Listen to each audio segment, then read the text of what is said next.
तो क्या मान लो हम इस वीडियो में कवर करेंगे डेरिवेशन ऑफ इलेक्ट्रिक फील्ड, जो हमारा लास्ट वीडियो में रह गया था, राइट। तो हमें क्या करना है, दो जगह इलेक्ट्रिक फील्ड निकालना होता है, तो एक्सिस ऑफ डाइपोल पे इलेक्ट्रिक फील्ड निकालना होता है एंड एक इक्वेटोरियल लाइन पे निकालना होता है, राइट। तो मैंने यहाँ पे लाइन लिख भी दिया है, derivation of electric field at axis of dipole, जिसको हम एक्सियल लाइन भी कहते थे। जब भी डेरिवेशन करने जाओ तो आपको तीन चीजें मेनली मेंशन करना होता है। वो सबसे पहला है सपोज आपको मेंशन होना चाहिए कि हमने क्या क्या लिया है। दूसरा आपके पास डायग्राम होना चाहिए क्लियर, एंड तीसरा हम कैलकुलस वाला पार्ट लेते हैं, राइट, कैलकुलस वाला पार्ट। तो देखिए सबसे पहले अपने को ना डायग्राम बना लेना चाहिए। अगर आप डायग्राम बना लेते हो तो सपोज लिखना आसान होगा। तो इसमें हम डायग्राम कैसे लेंगे, हमें क्या करना है, डाइपोल लेना है। डाइपोल मतलब क्या, एक प्लस का क्यू चार्ज और एक माइनस का क्यू चार्ज, राइट। अब यहाँ से इन दोनों के बीच की दूरी कितना कंसीडर कर देते हैं हम, हमेशा 2a कंसीडर करते थे। क्यों, ताकि अगर इसको सेंटर मानो डाइपोल का तो ये डिस्टेंस a काउंट हो सके और ये वाला डिस्टेंस a काउंट हो सके, राइट। एंड अब क्या करना है हमें, axis of dipole. Axis of dipole मतलब क्या, वो लाइन जो कि दोनों चार्ज को कनेक्ट करे। इस वाले लाइन को हम एक्सिस ऑफ डाइपोल कहा करते थे, लास्ट वीडियो में हमने कवर किया था। इसको हम क्या कहते हैं, एक्सिस ऑफ डाइपोल। अब अगर एक्सिस ऑफ डाइपोल है अपने पास ये वाला लाइन, तो इस लाइन पे कहीं पे भी पॉइंट P कंसीडर करना होता है, जिसमें हमें इलेक्ट्रिक फील्ड निकालना है। तो मैं मान लेता हूं कि यहाँ पे पॉइंट P है, ठीक। अब इस पॉइंट पे नेट इलेक्ट्रिक फील्ड निकालना है, लेकिन ये पॉइंट कहां पे होना चाहिए, इस चार्ज से कितनी दूरी पे या फिर इस चार्ज से कितनी दूरी पे। तो हम किसी भी चार्ज से डिस्टेंस नहीं काउंट करते हैं, सेंटर से काउंट करते हैं। जो पॉइंट P हम लेट करेंगे वो सेंटर से r डिस्टेंस पे होना चाहिए, ठीक है।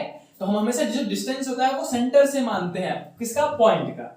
अब हमें क्या करना होता है, हमारा डायग्राम हो गया, राइट। तो डायग्राम क्लियर। अब इसी के हिसाब से हमें सपोज लिखना होता है। सपोज कैसे लिखते हैं कि हमने लिया क्या क्या डायग्राम में, हमने क्या क्या लिया, एक डाइपोल लिया जिसके बीच की दूरी कितनी है 2a, एंड एक पॉइंट लेट किया जो कि सेंटर से r डिस्टेंस पे। तो मैं जल्दी से सपोज लिख देता हूं, देखिए।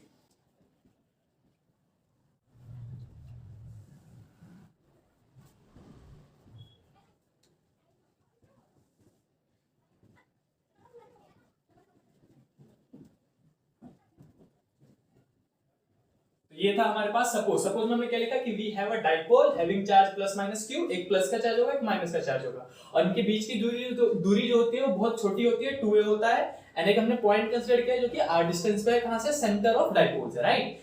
एंड सपोज तो हो गया अपने पास, डायग्राम भी हो गया। अब बचता है कैलकुलस वाला पार्ट। पता है कैलकुलस वाले पार्ट में आपको 3 स्टेप फॉलो करने होते हैं। सबसे पहला काम क्या करना होता है कि इलेक्ट्रिक फील्ड का डायरेक्शन दिखाना होता है। इलेक्ट्रिक फील्ड का डायरेक्शन दिखाना होता है आपको, सबसे पहला बेसिक स्टेप में है ये। दूसरा क्या है कि इनका मैग्नीट्यूड निकाल दो, किसका, इलेक्ट्रिक फील्ड का मैग्नीट्यूड निकाल देंगे, ठीक।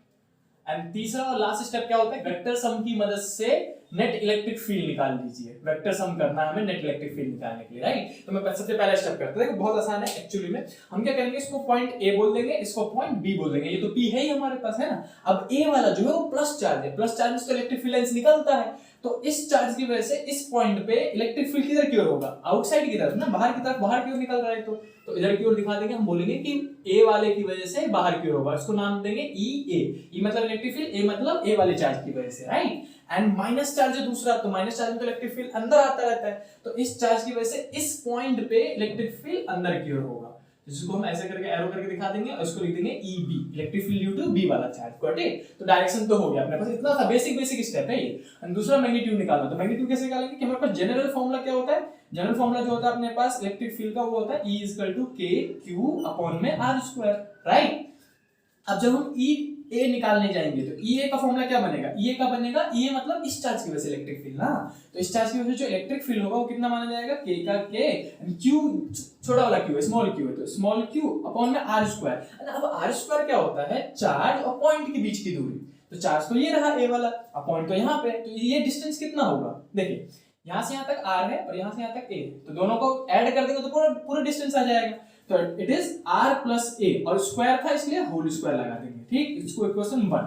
एंड दूसरा अगर हम सिमिलरली करके EB निकालने जाएंगे, सिमिलरली अगर हम EB निकालेंगे तो EB इक्वल टू कितना आएगा, K का K और Q कितना, छोटा वाला Q। हम माइनस साइन कंसीडर नहीं करेंगे क्योंकि हमने डायरेक्शन दिखा दिया है।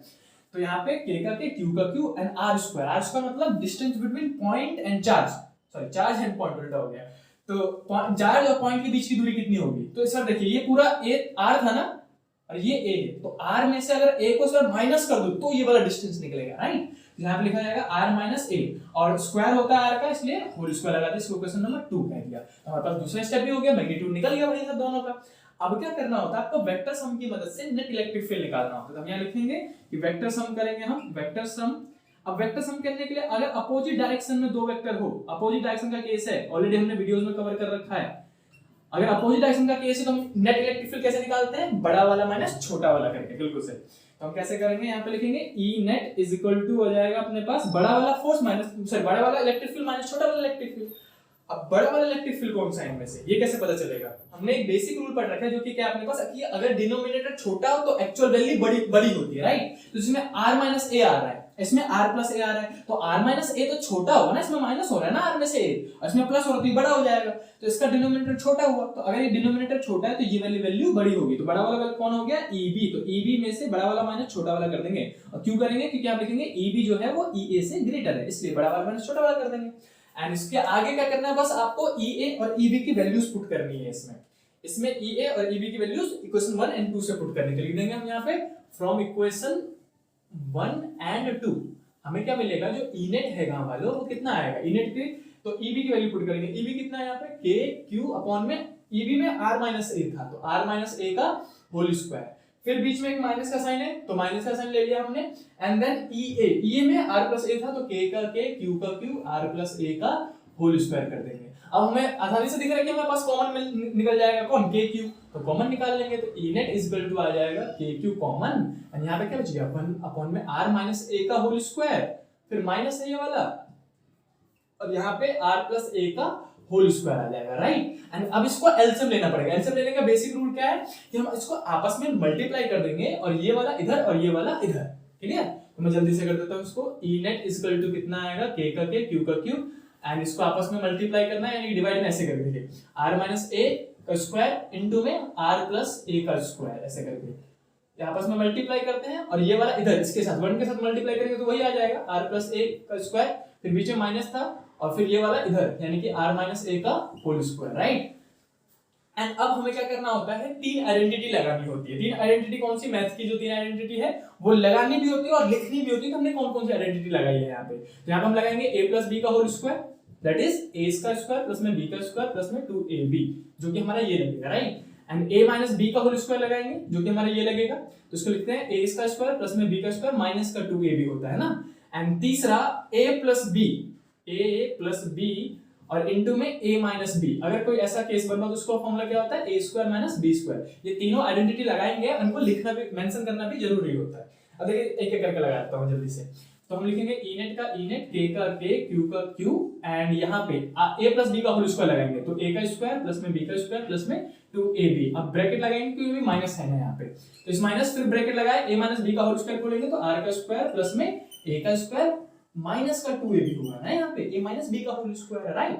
एंड देन डिवाइड में हम क्या करेंगे, सबसे पहले तो आप स्क्वायर कॉमन ले लो, स्क्वायर कॉमन ले लोगे तो क्या आ जाएगा r माइनस a इनटू में r प्लस a, जो कि ये वाला बन जाएगा, और स्क्वायर कॉमन लेके बाहर रख दिया, और इन दोनों को सॉल्व करके क्या लिखा जाएगा, r square minus a square, और स्क्वायर जो कॉमन लिया था वो यहाँ पे लिख दिया ऐसे करके, राइट। अब इसी में क्या करेंगे, ब्रैकेट खोलेंगे। अगर हम ब्रैकेट खोलते तो हमें क्या मिलेगा, E net is equal to k का k, q का q। अब देखिए ब्रैकेट खोलेंगे तो ये r स्क्वायर का r स्क्वायर, a स्क्वायर का स्क्वायर प्लस में 2ab सेम रहेगा, बस यहाँ पे माइनस है, इसलिए जब ये माइनस अंदर जाएगा तो सारे सारे साइन चेंज हो जाएंगे, जो प्लस में वो माइनस में, जो माइनस में वो प्लस में। तो ये प्लस में था तो माइनस का r स्क्वायर लिखा जाएगा, ये प्लस में था तो माइनस का a स्क्वायर, और ये माइनस का था इसलिए प्लस में 2a r आएगा, सॉरी यहाँ पे 2a r आएगा, राइट। यहाँ पे भी r आएगा क्योंकि r प्लस a का होल स्क्वायर था ना, इसीलिए तो 2a r आएगा यहाँ पे भी, एंड यहाँ पे भी r आएगा, ऐसे करके। ये हमने ब्रैकेट खोल दिया, और इसके बाद डिवाइड में सेम चीज जो था वही लिख दिया, r square minus a square का होल स्क्वायर, राइट। देखिए अब तो कट जाएगा चीजें, अब तो आसान हो जाएगा। देखो ये r स्क्वायर प्लस में है, ये माइनस में है तो कैंसिल आउट, ये प्लस में है ये माइनस में तो कैंसिल आउट, क्या बच गया बस 2ar और 2ar, तो दैट इज दोनों को ऐड करेंगे तो 4ar हो जाएगा, राइट। तो मैं इसको इस साइड को रब करता हूं और फिर जल्दी से हम सॉल्व करते हैं इसके आगे, बस एक छोटा सा पोर्शन और रह गया।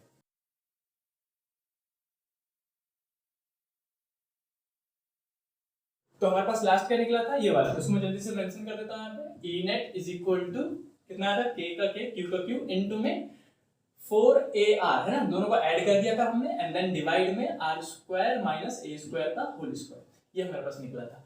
अब गांव वालों फाइनल आंसर में हमें ना इलेक्ट्रिक डाइपोल मोमेंट चाहिए होता है, जो कि हमने लास्ट वीडियो में कवर किया था, राइट। तो इलेक्ट्रिक डाइपोल मोमेंट को किससे डिनोट करते हैं, p से, इसका फॉर्मूला क्या होता है, q इनटू में 2a। अब ये कैसे भी करके इसमें डालना होता है, तो कैसे डालेंगे, एक काम करो इस 4 को ना 2 इनटू में 2 लिख सकते हैं हम, तो इसको मैं मिटा के 2 इनटू में 2 लिख देता हूं, राइट। एक सेकेंड, मैं इसको मिटा के 2 इंटू में 2 लिख देता हूँ। एंड देखिए अब 2a यहाँ पे है और q यहाँ पे है, तो इन दोनों को हटा के, इन दोनों को ऐसे करके इसको रिमूव करके इन दोनों की जगह हम क्या लिख सकते हैं p, तो क्या बच जाएगा E net is equal to k का k, ये आ गया p और इनटू में r बाहर वाला, और 2 को न्यूमेरिकल वैल्यू को आगे लिखा जाता है इसलिए हम 2 को आगे लिख देंगे, राइट। तो हमने q इनटू में 2a को रिप्लेस करके p लिख दिया यहाँ से, एंड बाकी चीज ऐसे कैसे लिख देंगे, यहाँ पे स्क्वायर था तो r square minus a square का होल स्क्वायर। ये हमारा फॉर्मूला है नेट इलेक्ट्रिक फील्ड का, net electric field, net electric field on axis of dipole, right, net electric field. अब हमें डायरेक्शन भी तो बताना पड़ेगा ना, क्योंकि इलेक्ट्रिक फील्ड जो होता है वो एक वेक्टर क्वांटिटी होता है। चलो ठीक है, मैग्नीट्यूड तो इस फॉर्मूले से निकाल लेकिन डायरेक्शन, डायरेक्शन के लिए वापस में डायग्राम बनाता हूं। यहाँ पे हमने प्लस q लिया था, यहाँ पे हमने माइनस q लिया था, डिस्टेंस कितना था 2a था, राइट, ये a था अपने पास और यहाँ से यहाँ तक भी a था, राइट। और हमने r डिस्टेंस दूरी पे एक पॉइंट माना था जिसकी वजह से हमने ये a और ये b और e a किधर की ओर बाहर की ओर, क्योंकि पॉजिटिव चार्ज से बाहर की ओर निकलता है, e b अंदर की ओर क्योंकि अंदर की ओर आता है नेगेटिव चार्ज में।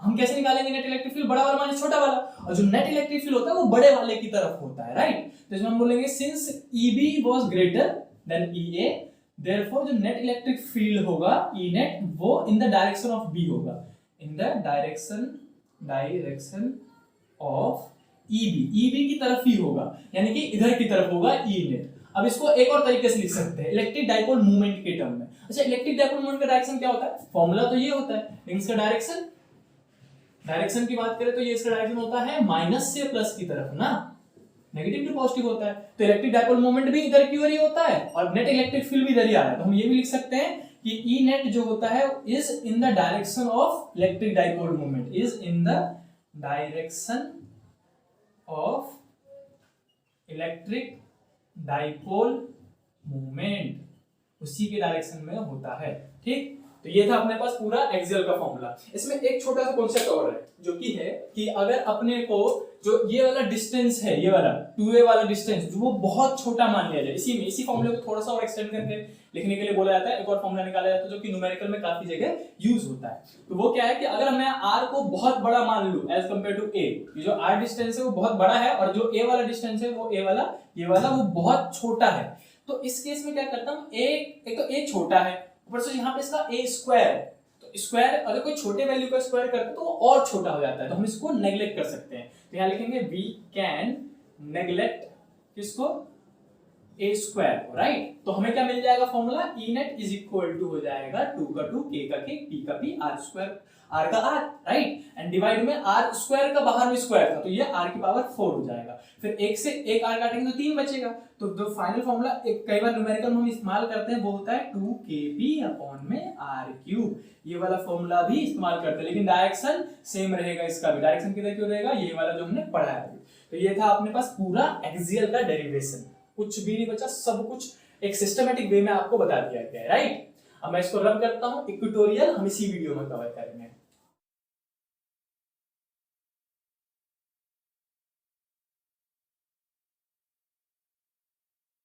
तो गामा तो मैंने दूसरा जल्दी से यहाँ पे लिख दिया है कि अपने पास क्या है, इलेक्ट्रिक फील्ड एट इक्वेटोरियल। इस बार हमें कहां निकालना है, नेट इलेक्ट्रिक फील्ड निकालना है एट इक्वेटोरियल वाले लाइन पे, राइट। तो रूल इसमें भी सेम ही है, अपने पास 3 चीजें मेंशन होना चाहिए, सपोज, दूसरा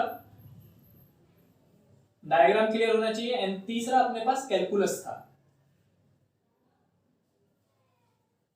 राइट। तो देखिए सबसे पहले हम डायग्राम की बात करते हैं, क्योंकि डायग्राम अगर आपने बना लिया तो सपोज लिखना आसान हो जाता है। तो देखिए डायग्राम कैसे बनाते हैं इस केस में, हम यहाँ पे एक प्लस का क्यू चार्ज लेंगे और यहाँ पे एक माइनस का क्यू चार्ज ले लेंगे, राइट। एंड इसकी इनके बीच की दूरी कितनी मानते हैं, हम हमेशा 2a मानते हैं, क्यों मानते हैं, ताकि अगर इसको सेंटर माना जाए तो ये डिस्टेंस a कंसीडर हो सके और ये वाला डिस्टेंस a काउंट हो सके, राइट।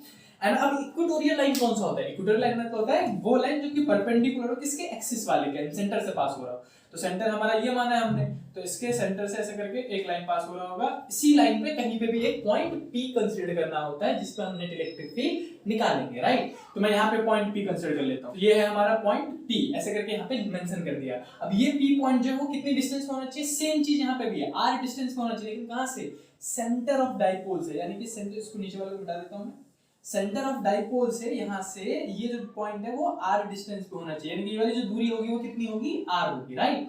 अब देखिए ये वाला डिस्टेंस a है, ये वाला डिस्टेंस r है। अब इस पॉइंट पे नेट इलेक्ट्रिक फील्ड निकालना है, तो मुझे नेट इलेक्ट्रिक फील्ड का डायरेक्शन भी दिखाना पड़ेगा। अब प्लस चार्ज में से इलेक्ट्रिक फील्ड लाइन तो निकलती है बाहर की ओर, तो इसमें से इस पॉइंट पे बाहर की ओर होगी, the line joining the point and charge को ऐसे करके ज्वाइन कर दो आप, और जिस लाइन पे ज्वाइन कर रहे हो उसी की तरफ ही दिखा दो। इसका नाम ए मेंशन कर देते हैं, इसका नाम बी मेंशन कर देते हैं। एंड अगर अब इसकी वजह से इलेक्ट्रिक फील्ड देखा जाए तो नेगेटिव चार्ज में तो इलेक्ट्रिक फील्ड एंट्री मारता है ना, तो इसमें इलेक्ट्रिक फील्ड आ रहा होगा इस पॉइंट से। जैसे मैं पहले इनको ज्वाइन कर देता हूं ऐसे करके, एंड इलेक्ट्रिक फील्ड को नीचे की ओर ऐसे करके दिखा देंगे, इसका नाम दे देंगे ईबी, राइट। तो ये हमने नाम दे दिया। एक और चीज मेंशन करना होता है डायग्राम में, ये एंगल जो बनेगा वो कितना बनेगा, theta, right. And the last one is कि अगर ये ए है ये आर है तो ये तो राइट एंगल ट्रायंगल हो गया ना। अगर राइट एंगल ट्रायंगल में हम क्या लगाएंगे, पाइथागोरस, ताकि हमें चार्ज और पॉइंट के बीच का डिस्टेंस पता चल सके। तो पाइथागोरस लगाने के बाद आपको जो ये डिस्टेंस निकलेगा वो कितना निकलेगा, आर स्क्वायर प्लस में ए स्क्वायर की पावर हाफ, ये डिस्टेंस जो है उतना निकलेगा। और ये वाला डिस्टेंस भी इतना निकलता है, ये वाला डिस्टेंस भी कितना निकलेगा, यहां से लेके यहां तक अगर डिस्टेंस की बात करूं तो कितना निकलेगा, आर स्क्वायर प्लस में ए स्क्वायर की पावर हाफ निकलता है, राइट। तो ये हमने इतना डायग्राम में मेंशन कर दिया। अब सपोज लिखना होता है डायग्राम को देख के, तो सपोज इतना ज्यादा मेंशन नहीं करना, सपोज में बस इतना बताना है कि आपको कि आपने एक डायपोल लिया और उसमें एक पॉइंट पी कंसीडर किया आर डिस्टेंस पे। तो मैं जल्दी से इसका सपोज लिख देता हूं, राइट।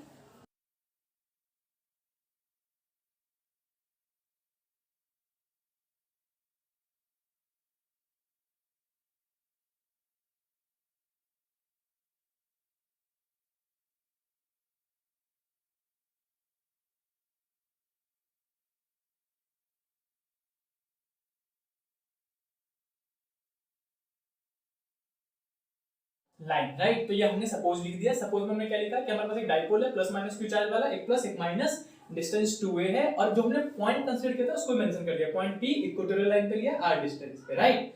एंड अगला काम क्या करना होता है हमें, सपोज तो हो गया, अब डायग्राम भी हो गया। सपोज डायग्राम हो गया तो हम पहुंचेंगे कैलकुलस में। इसका कैलकुलस में चार काम करने होते हैं।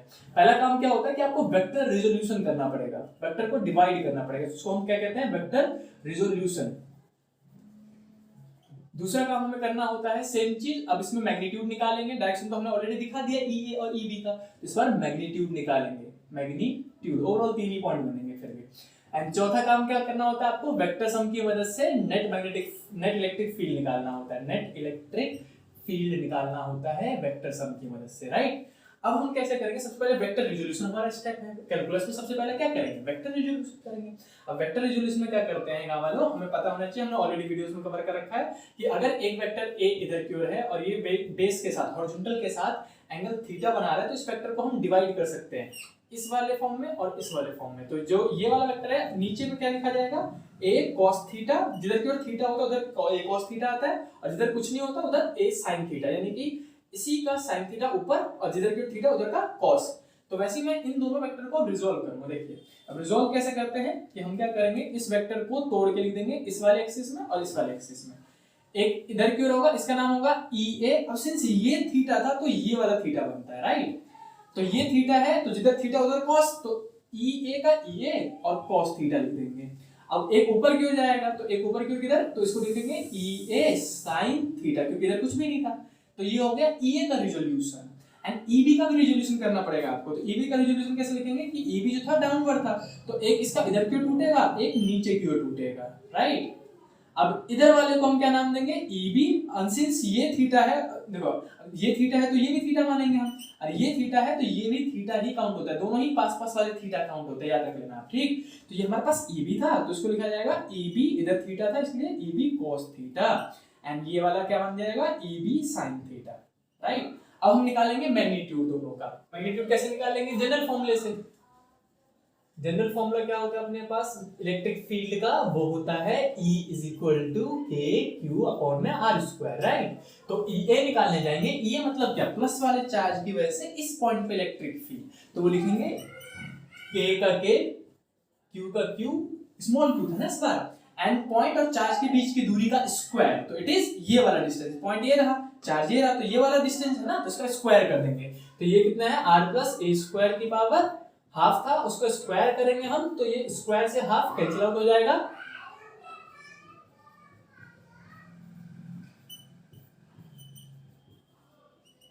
a स्क्वायर बचेगा, राइट।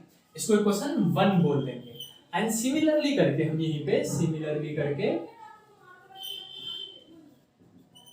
ईबी निकालेंगे। अब ईबी का फॉर्मूला क्या बनेगा, सेम, के का के, क्यू का क्यू, चार्ज तो सेम ही है और वो नीचे क्यू आ रहा है और डिस्टेंस कितना है, सेम ही तो डिस्टेंस है इस बार। ये वाला डिस्टेंस भी कितना है, R square plus A square की पावर हाफ। तो यहाँ पे इसको पुट करेंगे, ये हो जाएगा आर स्क्वायर ए स्क्वायर की पावर हाफ और इसका स्क्वायर करेंगे क्योंकि आर स्क्वायर होगा, ये तो आर हुआ, इसका स्क्वायर तो कैंसिल आउट हो जाएगा। तो फिर से ईबी भी कितना आ जाएगा अपने पास, सेम आता है, एग्जैक्ट सेम आता है भाई साहब, आर स्क्वायर प्लस में ए स्क्वायर। Question number 2। अब हम बोलेंगे कि यहाँ पे सिंस ई ए जो है वो बराबर है मैग्नीट्यूड में, ईबी की मैग्नीट्यूड में बराबर है, डायरेक्शन तो एक उधर जा रहा है किधर जा रहा है, तो डायरेक्शन तो बराबर नहीं है ना, लेकिन दोनों का मैग्नीट्यूड बराबर है। देयरफॉर सुनिए आप, ईए बराबर है ईबी के, तो ये ईए ईबी तो बराबर हो गया, sin थीटा sin थीटा भी बराबर है, तो एक ऊपर जा रहा है एक नीचे में जा रहा है, ये भी जितना है उतना ये भी है, यानी कि इक्वल एंड अपोजिट वेक्टर हो गए।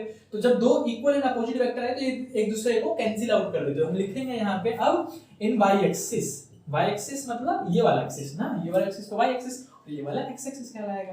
तो इन वाई एक्सिस लिखेंगे हम, क्या लिखेंगे कि E A sine theta will cancel out, क्या कर देगा वो, कैंसिल कर देगा, cancel out EB sine theta, right. तो ये तो कैंसिल हो गए। अब बच कौन गया, तो ये तो कैंसिल आउट, ये भी कैंसिल आउट, तो बच कौन गया, ईए cos थीटा और ईबी cos थीटा, राइट। तो जो नेट इलेक्ट्रिक फील्ड होगा वो किसके फॉर्म में निकलेगा, देखो ये दोनों वेक्टर किधर है, सेम डायरेक्शन में ना। तो in case of in x axis और इन एक्स एक्सिस में कौन सा केस है, ये सेम डायरेक्शन का केस है। तो जब भी गांव वालों सेम डायरेक्शन का केस आता है तो हमने ऑलरेडी कवर किया हुआ है कि भाई साहब दोनों वेक्टर को ऐड कर देते हैं ताकि ई नेट निकल जाए। तो ई ए cos थीटा है ना, cos थीटा प्लस में ई बी cos थीटा, दोनों को ऐड कर देंगे तो नेट इलेक्ट्रिक फील्ड निकल जाएगा। एंड सिंस गांव वालों ई ए ई बी बराबर है ना, तो ई ए ई बी को हटा के ई लिख दो, दोनों तो बराबर ही है, इसको रिप्लेस कर सकता हूं मैं, ई बी की जगह ये लिख सकता हूं। तो कितना आ जाएगा, E net is equal to E A cos theta plus में यहाँ पे भी ई ए लिख दूंगा क्योंकि दोनों बराबर है, तो cos थीटा। अब ये एक हो गया, ये एक हो गया, तो दोनों को ऐड करेंगे तो it will be E net is equal to 2 E A cos theta, right. अब मैं एक साइड रब करता हूं,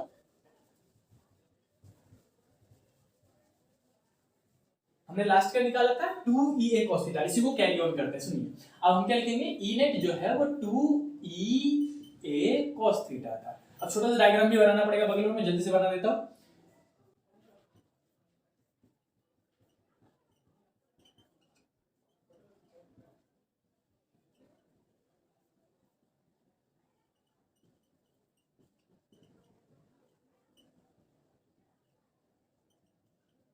तो ये था अपने पास छोटा सा डायग्राम, मैंने उसी का छोटा वर्जन बना दिया है। देखिए अब ये तो कैंसिल आउट हो गए थे, अपने पास नेट इन दोनों का ऐड करके लिख रहे थे हम, राइट।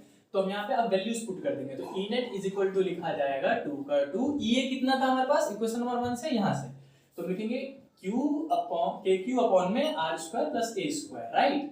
एंड दूसरा cos थीटा है, cos थीटा, थीटा कहाँ था, यहाँ पे था ना, तो इस वाले ट्रायंगल से इसका नाम a था, इस पॉइंट का नाम b था एंड ये b था हमारे पास, राइट। तो एक छोटा सा इसको भी मान लेते हैं c। तो हम इन ट्रायंगल देखेंगे गांव वालों APC, इस वाले ट्रायंगल में राइट पाइथागोरस थ्योरम लग जाएगा है ना, तो जिसकी वजह से हमने ये निकाला था। एंड इसी वाले ट्रायंगल में आपको cos थीटा निकालना पड़ता है, तो ये लिख देता हूं इन ट्रायंगल APC, जो cos थीटा निकलेगा अपने पास वो cos थीटा इक्वल टू क्या होता है, बेस अपॉन में हाइपोटेन्यूज। तो इस वाले ट्रायंगल में बेस कौन हुआ, ये वाला a, राइट, एंड हाइपोटेन्यूज कौन हो जाएगा, ये वाला पोर्शन। तो इसको हम लिख देंगे r square plus a square का पावर हाफ, व्हाट इट। तो इसकी वैल्यू हम इसमें पुट कर देंगे यहाँ पे, तो cos थीटा की वैल्यू कितनी पुट करेंगे हम, यहाँ से निकाल के। तो cos थीटा कितना निकला, a divided by r square plus a square की पावर हाफ। बस खत्म होने वाला है, छोटा सा डेरिवेशन और रह गया बस। तो हम क्या लिखेंगे, e net is equal to, ठीक है। अब फिर से इलेक्ट्रिक डाइपोल मोमेंट इंट्रोड्यूस करना होता है, तो हम वो कहां से करेंगे, हम करेंगे कि देखिए electric dipole moment small p, यहाँ पे लिख देता हूँ small p is equal to कितना होता है, q इनटू में 2a होता है ना।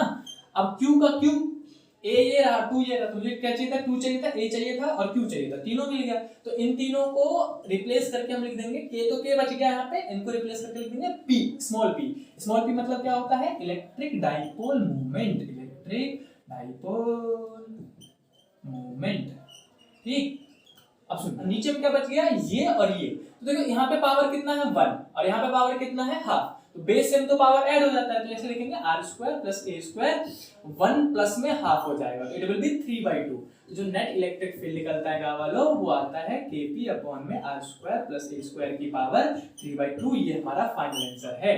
ये है नेट इलेक्ट्रिक फील्ड का आंसर, ई नेट का फॉर्मूला, राइट। किस केस में? इक्वेटोरियल के केस में। एंड उसका डायरेक्शन भी तो होगा ना, तो डायरेक्शन कैसे पता करेंगे? देखिए डायरेक्शन के लिए हम लिखते हैं डायरेक्शन। अब डायरेक्शन में क्या हुआ था कि ये तो कैंसिल आउट हो गए थे, जो था नेट इधर की ओर था, तो इन दोनों को ऐड करने पे जो नेट इलेक्ट्रिक फील्ड निकलेगा वो भी तो इधर की ओर ही निकलेगा, ई नेट, राइट। इसको इलेक्ट्रिक डाइपोल मोमेंट के टर्म में बताना होता है। तो इलेक्ट्रिक डाइपोल मोमेंट किधर से किधर होता है? माइनस से प्लस की तरफ। तो इलेक्ट्रिक डाइपोल मोमेंट ये रहा माइनस और ये रहा प्लस, तो इलेक्ट्रिक डाइपोल मोमेंट इधर की ओर होगा और हमारा नेट इलेक्ट्रिक फील्ड किधर की ओर निकल रहा है? इधर की ओर। ई नेट किधर निकल रहा है? इधर।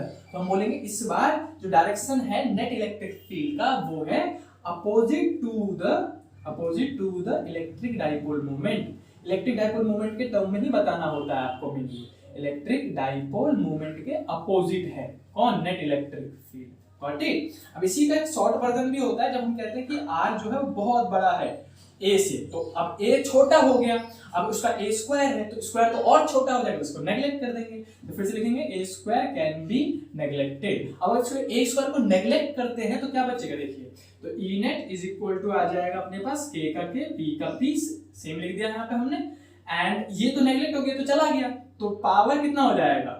आर स्क्वायर यहाँ पे था एंड पावर यहाँ पे कितना था? 3/2 होगा, सॉरी इट इज 3/2, राइट, क्योंकि 1 प्लस में 1/2 इज 3/2, तो 3/2 आएगा। तो जब मल्टीप्लाई करेंगे आर स्क्वायर इंटू में 3/2 तो 2 से 2 कैंसिल, तो जो नेट इलेक्ट्रिक फील्ड निकलता है इसका भी इस्तेमाल होता है क्वेश्चन करते समय, न्यूमेरिकल सॉल्व करते समय। ये हो जाएगा आर क्यूब।